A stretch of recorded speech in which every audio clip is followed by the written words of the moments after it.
সব আর্টিফিশিয়াল আর কি বানিয়ে বানিয়ে রেখেছে, হলেও ভীষণ সুন্দর লাগছিল।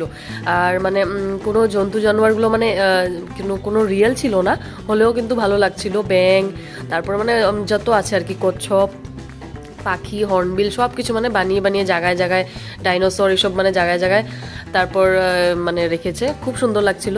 তো এখন আমরা ওই সাইড থেকে এসে এইদিকে নিয়ে যাচ্ছি ওকে, মানে যেদিকে ওয়াটারফলসগুলো আছে, ঝর্ণার জলটা যেদিকে আছে, যেহেতু এখন ঝর্ণাটা কমই আছে, মানে জলের স্রোতটা এখন কম আছে শীতের দিন বলে, কিন্তু তবুও ভালোই ছিল। আর ভীষণ সুন্দর জায়গাটা, দেখো আমার ছেলে তো দেখেও কিভাবে দৌড়িয়ে যাচ্ছে। আর এখানে সত্যি বাচ্চাদেরকে কন্ট্রোল করা একদম মানে অসম্ভব ছিল, সবারই আর কি এরকম হচ্ছিল, কেউ কারোর কথা শুনছিল না।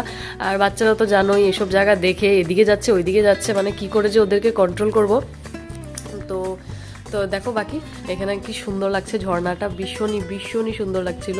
ঝর্ণার জলটা কম ছিল, হলেও ভালো লাগছিল সিনারিগুলো। তো এই যে একটু দেখো ও কোথায় একা একা উঠে যাচ্ছে, বলছে মাম্মা আমাকে এখানে ফটো তোলো, এখানে ফটো তোলো। তো তুললাম, দেখো তোমরা একটু একটু শেয়ার করছি, সব কিছু তো আর শেয়ার করতে পারছি না, কিন্তু আমি তোমাদেরকে শর্টসে সব কিছু দেখাবো, মানে ছোটো ছোটো ক্লিপস নিয়ে তোমাদেরকে শর্টস শেয়ার করব। কিন্তু এই ব্লগগুলোর মধ্যে আমি সব কিছু শেয়ার করতে পারছি না, সেখানে কিছু কিছু মিসিং আছে, সব কিছু দিয়ে দিলে তো অনেক বড় হয়ে যাবে ব্লগ। তো তোমরা দেখতে থাকো। ওই দেখো কোথায় চলে গেছে, জল কম ছিল বলেই যাওয়া যাচ্ছিল। আর তো বেশ ভালোই লাগছিল। আরও অনেক সাইট আছে, মানে অনেক, এই পাহাড়ের উপরে অনেক জায়গায় আছে দেখার আর কি। মানে নিজেরা পার্কটাতে মানে খুবই মানে সব ছোটো মোটো হলেও এত ছোটো মোটো না, আবার মানে অনেক কিছু আছে দেখার মতো। তো যারা আসেনি তারা কিন্তু খুব সুন্দর একটা জায়গা, আসতে পারবে। আর যারা আসছো তা তো আগেই বলেছি, তারা তো জানোই এই জায়গাটা কীরকম। তো বাচ্চাদের জন্য খুবই সুন্দর।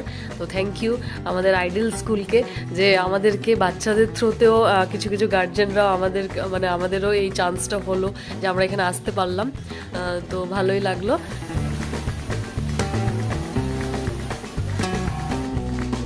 তো চলো নেক্সট ব্লগে আবার দেখা হবে।